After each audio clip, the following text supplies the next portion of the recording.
Welcome back dear guys. आज हम बात करने वाले हैं रजिस्टर के बारे में। तो इससे पहले वाली जो वीडियोस हैं उसमें हमने डिस्कस किया था फ्लिप फ्लॉप को, और फ्लिप फ्लॉप के टाइप्स भी देखे थे। तो फ्लिप फ्लॉप क्या था? एक डिवाइस होती थी, या हम कहते थे कि एक सर्किट है जो सिंगल बिट को होल्ड कर सकता है। पर जब हम बात करते हैं अपने डेटा को स्टोर करना या फिर रीड करवाना, तो उस केस में हम अगर एक एक सिंगल बिट ही पढ़ते रहेंगे हमेशा, अगर हमारा सिस्टम सिंगल बिट को पढ़ पढ़ के लेकर आएगा तो स्पीड बहुत स्लो हो जाएगी। ठीक है, तो इसलिए हम चाहते हैं कि एक साथ एक से ज़्यादा बिट्स को रीड करे और राइट करे हमारा कंप्यूटर। तो ऐसे केसेस में हमें क्या लगता है, कलेक्शन ऑफ फ्लिप फ्लॉप। ठीक, और उस कलेक्शन को मिलके क्या बनाते हैं हम? रजिस्टर्स। तो यदि एक flip flop single bit hold करता है तो मल्टीपल फ्लिप फ्लॉप, मान लो यदि 8 फ्लिप फ्लॉप्स होंगे तो वो कितने बिट्स को स्टोर करेंगे? 8 बिट्स को। तो जो हमारा रजिस्टर होता है वो यही करता है, मल्टीपल बिट्स को स्टोर करने का काम। ठीक है। अब एक और बात रही यहाँ पर कि जो फ्लिप फ्लॉप हैं या जो रजिस्टर्स हैं, एक रजिस्टर में कितना डेटा स्टोर होगा, या आपका जो कंप्यूटर सिस्टम है वो एक बारी में कितनी बिट्स को रीड कर सकता है या राइट कर सकता है, इसको कहते हैं वर्ड लेंथ। और जितनी ज़्यादा वर्ड लेंथ होगी उतनी ज़्यादा स्पीड होगी हमारे कंप्यूटर सिस्टम की। तो word length is number of bits a computer can read और राइट एट अ टाइम। ठीक, तो कंप्यूटर रीड या फिर राइट कर पाएगा एक टाइम में, सिंगल गो में। ठीक है, तो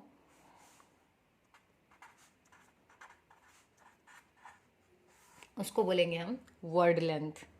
तो अब हम इसी को डिस्कस करने वाले हैं, क्योंकि ये जो आपकी यूनिट है इसके बाद में इसी में हम असेंबली लैंग्वेज की कोडिंग भी आ जाएगी आपकी। तो इससे जस्ट पहले वाले वीडियो में हमने बात की थी इंस्ट्रक्शन कोड की, तो वही हम देखने वाले हैं कि जब भी हम कोई प्रोग्राम लिखते हैं मान लो, तो हम प्रोग्राम के लिए क्या कहते हैं कि प्रोग्राम क्या है? Set of instructions. क्योंकि हमारा जो कंप्यूटर है वो कैसा है? उसको हम कहते हैं कि बुद्धू बक्सा है कंप्यूटर अपने आप में। बुद्धू बक्सा क्यों? क्योंकि वो खुद से कुछ नहीं कर पा रहा है। ठीक है, नॉर्मल कंप्यूटर सिस्टम की बात कर रहे हैं हम। तो वो खुद से कुछ नहीं कर रहा है, तो फिर वो कैसे काम करता है? तो उसमें हम इंस्ट्रक्शंस देते हैं एंड देन फिर वो उसके इंस्ट्रक्शंस के अकॉर्डिंग टास्क परफॉर्म करता है ना। तो इंस्ट्रक्शंस कैसे होते हैं कि आपने एक कोई सिंगल पहली लाइन ऑफ कोड लिखी यहाँ पर, ठीक है, फिर आपकी सेकेंड लाइन ऑफ कोड आ गई। लाइन ऑफ कोड मतलब कि आपने किसी लैंग्वेज में अपना प्रोग्राम लिखा। ठीक, तो पहला प्रोग्राम फर्स्ट लाइन आ गई, सेकेंड लाइन आई, ऐसे आपकी मल्टीपल लाइंस आ जाएंगी। तो ऐसे आपकी मल्टीपल लाइंस आती जाएंगी। अब क्या होगा, एक टाइम के बाद कहीं तो आपका प्रोग्राम खत्म होगा। तो क्या होता है, जब हमारा प्रोग्राम एग्जीक्यूट होना शुरू हुआ वो सबसे पहले फर्स्ट लाइन पे आया, मतलब पहले इंस्ट्रक्शन पे। तो अब क्या होता है, डायरेक्ट ही वो इंस्ट्रक्शन एग्जीक्यूट नहीं हो जाता है, वो इस इंस्ट्रक्शन के बाइनरी कोड को पढ़ता है कंप्यूटर, और कोई रजिस्टर होता है जहाँ पर ले जाके रखता है। उस रजिस्टर में पूरी लिस्ट होती है कि इस वाले कोड का मतलब क्या है, इस कोड का मतलब क्या है।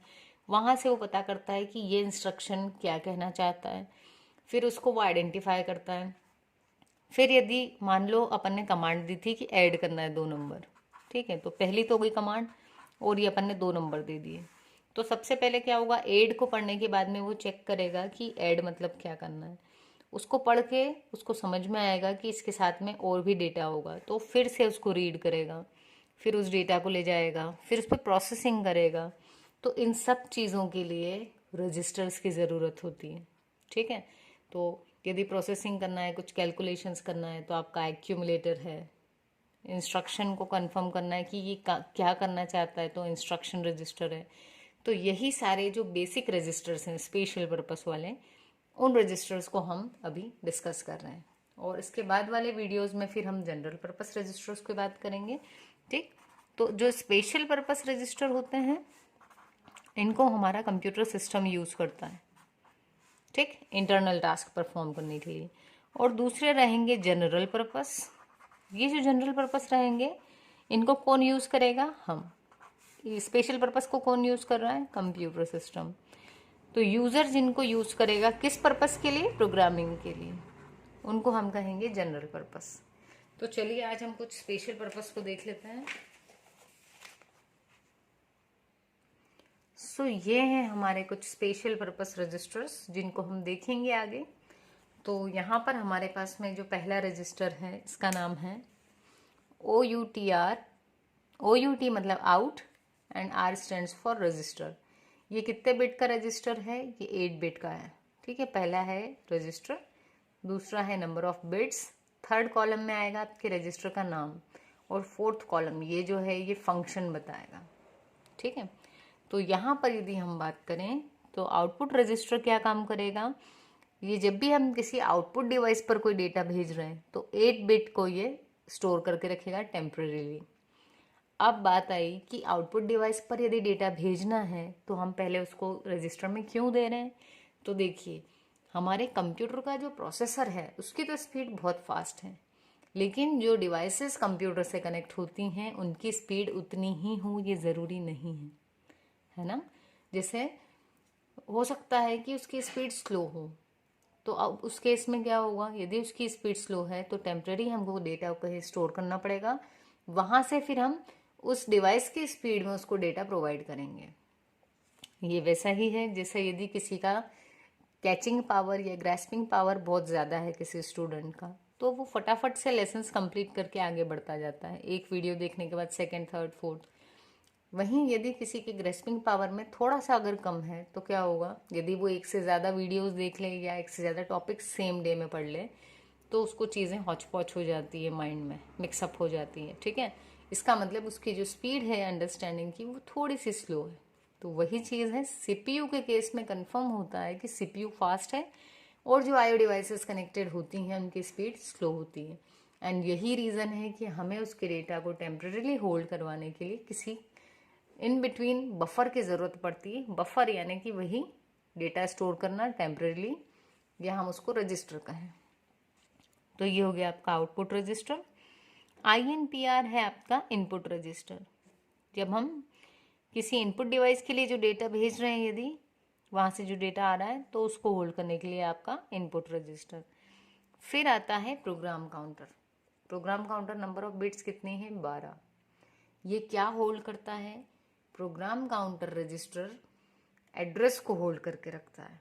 जैसे यदि हम बात करें कि जो अपना प्रोग्राम होता है उसको कहीं ना कहीं हम स्टोर करके रखते हैं मेमोरी में, तो पहली लाइन के बाद दूसरी ही लाइन एग्जीक्यूट होना है, या यदि यहाँ पे मैंने किसी तीसरे फंक्शन को कॉल कर लिया, मान लो यहाँ से मैंने फंक्शन कॉल किया तो ये जंप होकर के यहाँ आ गया लास्ट वाली लाइन पर, लेकिन इसके बाद में फिर से हमको यहाँ जाना है इसके नेक्स्ट वाली लाइन पर। तो ये वाला जो वापस कहाँ जाना है इसको जो ट्रैक करने का काम करता है, ये कौन करता है, आपका प्रोग्राम काउंटर। ठीक है, तो आपको नेक्स्ट इंस्ट्रक्शन कौन सा एग्जीक्यूट करवाना है, इस लाइन के बाद में ये वाली लाइन एग्जीक्यूट होगी तो ये प्रोग्राम काउंटर ऑटोमेटिकली इंक्रीमेंट होता रहता है। जब हम एक लाइन एग्जीक्यूट हो जाती है कंप्यूटर में तो ये नेक्स्ट वाले एड्रेस पे ले जाता है कंट्रोल को कि अब इसे एग्जीक्यूट करो, फिर थर्ड पे ले जाता है। ठीक है, तो ये डायरेक्ट करने का काम करता है। हम कह सकते हैं कि अब कौन सी लाइन को एग्जीक्यूट करना है। ठीक है, फिर नेक्स्ट है आपका AR एड्रेस रजिस्टर। ये क्या करता है, ये भी एड्रेस को होल्ड करके रखता है। किसके एड्रेस को, मेमोरी के एड्रेस को। ठीक है, तो मेमोरी में जो भी इंस्ट्रक्शन नेक्स्ट जो है उसके लिए एड्रेस किसने होल्ड कर रखा है, आपके एड्रेस रजिस्टर ने। जब हम आगे प्रोग्रामिंग देखेंगे तब चीज़ें और क्लियर होंगी आपको। देन है आपका डेटा रजिस्टर। इसमें जो आपके मेमोरी ऑपरेंड्स हैं वो होल्ड करके रखता है आपका डेटा रजिस्टर।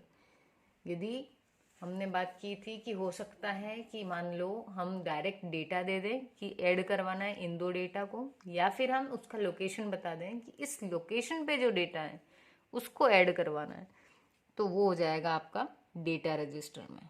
ठीक है, फिर है आपका ये था आपका ऐसा ही एड्रेस रजिस्टर भी, जो क्या कर रहा था, एड्रेस को होल्ड कर रहा था। फिर है हमारा एक्यूमुलेटर। ये प्रोसेसर का रजिस्टर है। जो भी कैलकुलेशंस होती हैं हमारी वो किस में होती हैं, एक्यूमुलेटर के अंदर।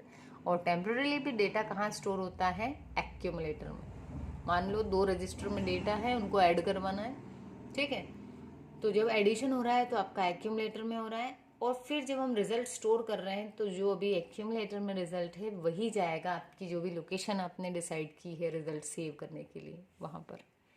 Then comes instruction register.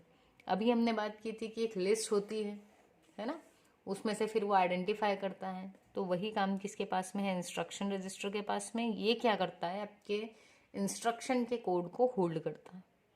मान लो ऐड का कोड होगा 1010, तो जब जैसे ही ऐड वाली लाइन पे आपका कंट्रोल गया तो उसका इंस्ट्रक्शन का कोड किस में चला जाएगा, इंस्ट्रक्शन रजिस्टर में। फिर है आपका टीआर। टीआर होता है हमारा टेम्पररी रजिस्टर, जो क्या करता है, डेटा को टेम्पररीली होल्ड करके रखता है, ठीक है। तो ये टेम्पररी रजिस्टर भी हमारे डेटा को टेम्पररीली जब भी प्रोसेसिंग चल रही है तब होल्ड करने के काम आता है। तो ये थे हमारे कुछ रजिस्टर्स जिनके बारे में हमने पढ़ा। आगे हम आपकी सेकेंड यूनिट के ही और टॉपिक्स डिस्कस करेंगे। आई थिंक अभी सब लोग काफ़ी स्लो चल रहे हैं, फ्लिप फ्लॉप पर ही हैं शायद, तो फिर भी हम टाइमली डालते रहेंगे वीडियोस। चैनल सब्सक्राइब कब करोगे तुम लोग, यदि नहीं किया है तो please subscribe the channel. Channel subscription से ही मोटिवेशन मिलती है ना। नंबर ऑफ काउंट्स यदि बढ़ते हैं तो लगता है कि हाँ समझ में आ रही हैं वीडियोस, अदरवाइज ऐसा लगता है कि शायद मेरी मेथड में ही कोई प्रॉब्लम है। थैंक यू गाइस, पढ़ते रहिए।